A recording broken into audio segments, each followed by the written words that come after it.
They sent me a violation for protecting my dad's wheelchair ramp, so I exposed their winter clubhouse and got it torn down. I live in a 300-home subdivision carved out of rolling farmland.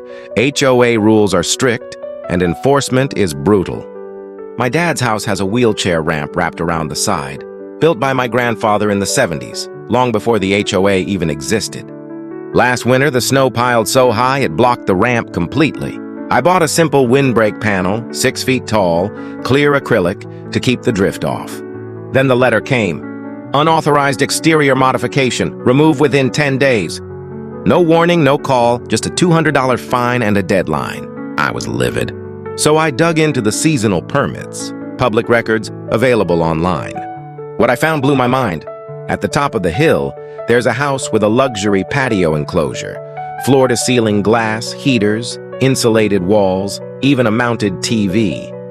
It looked like a ski lodge.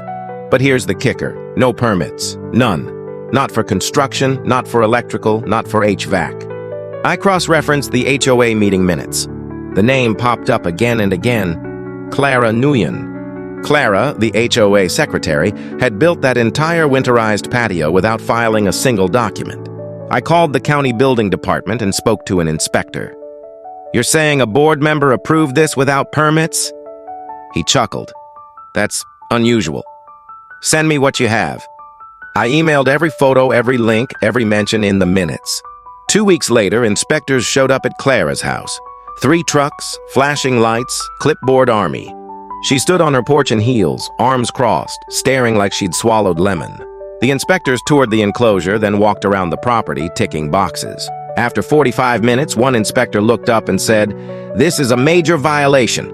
Unpermitted electrical, unapproved structural changes, and improper HVAC hookups." Clara's HOA privileges were suspended on the spot. The county slapped her with $35,000 in fines, ordered the entire enclosure demolished, and forced her resignation from the HOA board. Meanwhile, I sent a copy of the approval letter from the inspector to the HOA president who hadn't seen it before. The next day, my windbreak panel was quietly grandfathered in, and the fine was waived. I stood beside my dad's ramp, watching the snow drift harmlessly past.